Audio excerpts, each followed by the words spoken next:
You're sitting at your kitchen table on a Tuesday night with your laptop open, a calculator app on your phone, and a stack of papers spread out in front of you. The glowing screen of your computer casting a harsh, pale light on your face as the rest of the house sleeps. And there is a physical tightness in your chest that feels like a heavy, cold stone pressing against your lungs because you have run the numbers 3 times, and the math simply does not make sense.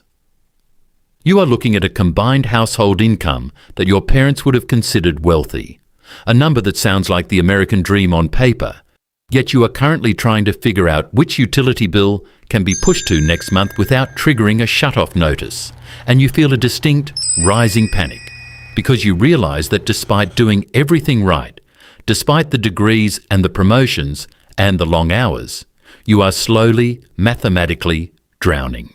This is not a failure of your budgeting, and it is not because you bought too many lattes. It is because you are the target of a sophisticated, multi-layered extraction machine designed to keep you running on a hamster wheel where the speed is constantly increasing while the platform shrinks beneath your feet.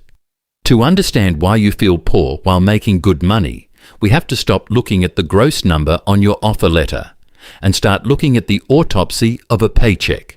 So let's introduce Mark and Jessica, a representative couple living in a standard suburb who represent the statistical average of the striving middle class.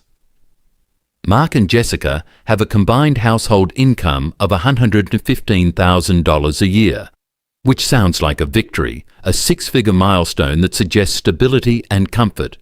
But the reality of that number is a mirage that evaporates the moment it touches the banking system.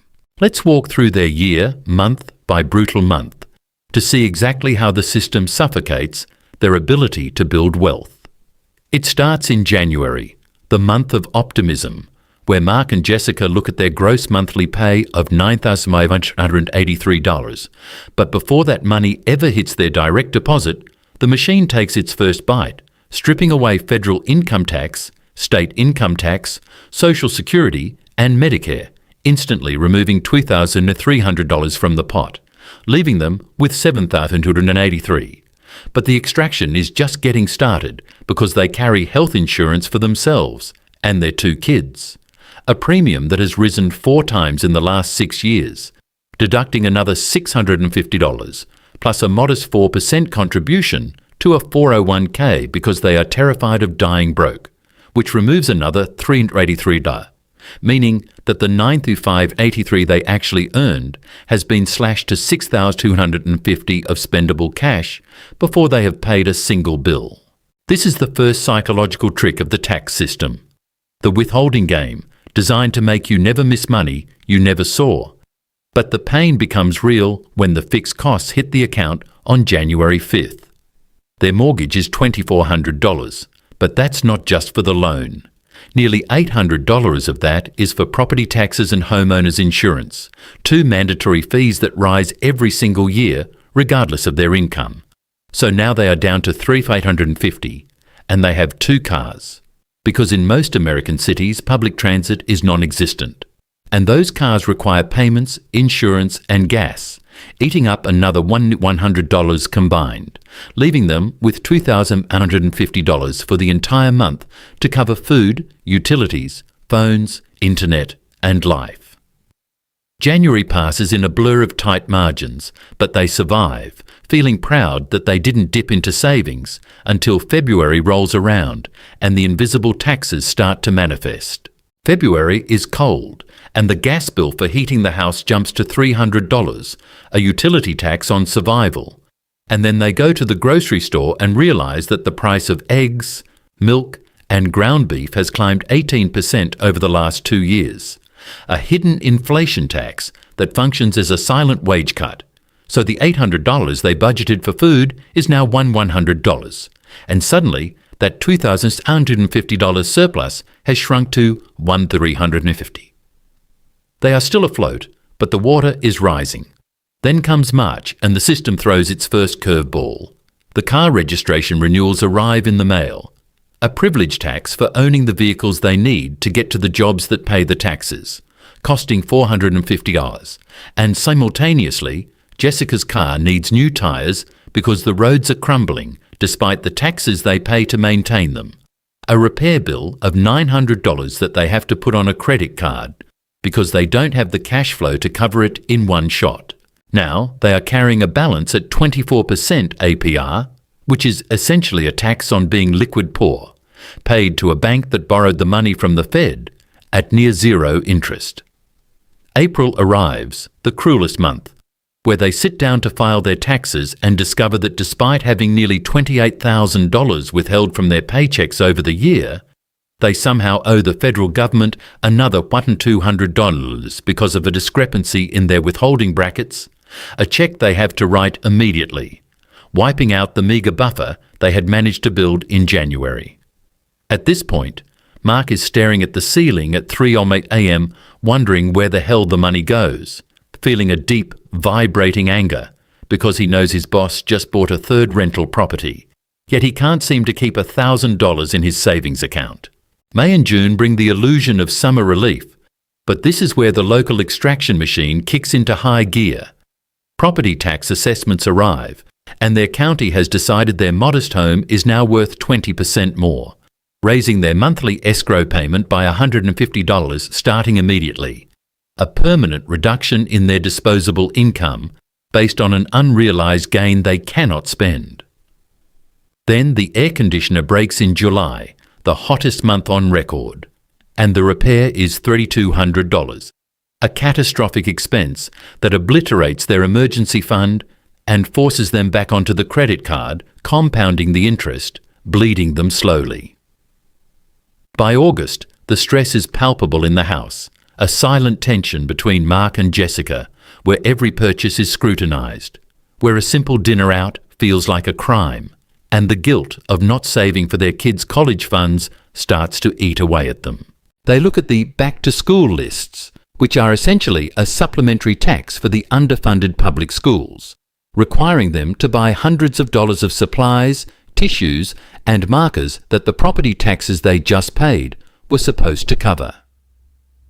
September is a blur of minimum payments on the credit cards, watching the interest charges consume the principal, realizing that the banking system is harvesting their labor just as efficiently as the IRS.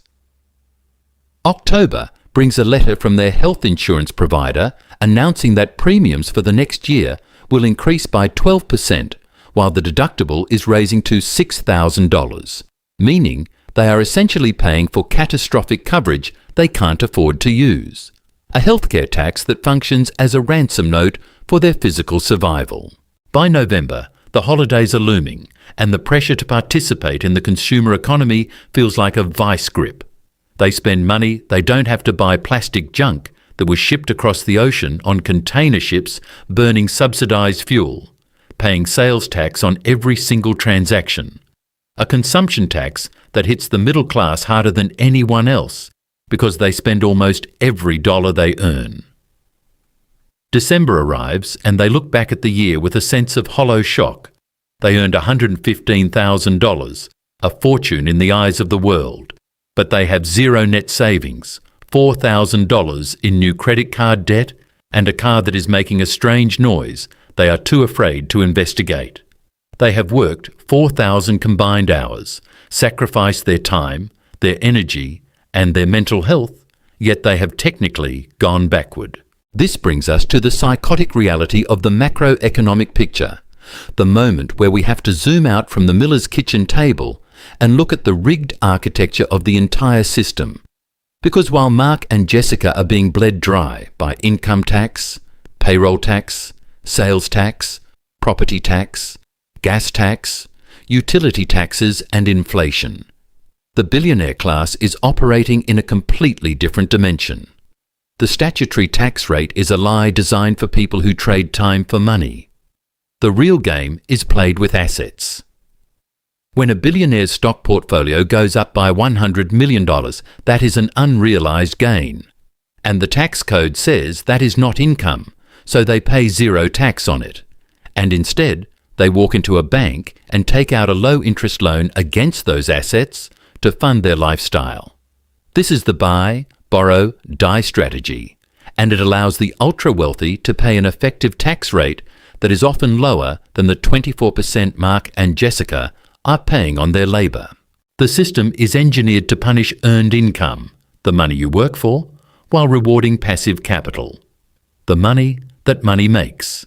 Every time the government prints trillions of dollars to bail out banks or fund foreign wars, they are diluting the value of the dollars in Mark's paycheck, creating an inflation tax that destroys his purchasing power without ever passing a law.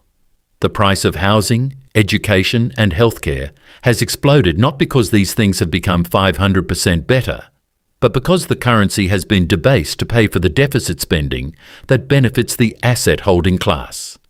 The middle class is the engine of the economy, but it is being run without oil, overheating and grinding to a halt, because the extraction rate has exceeded the regeneration rate. You look at the tax to GDP ratio and the OECD averages, and the politicians will tell you that taxes are the price we pay for a civilized society.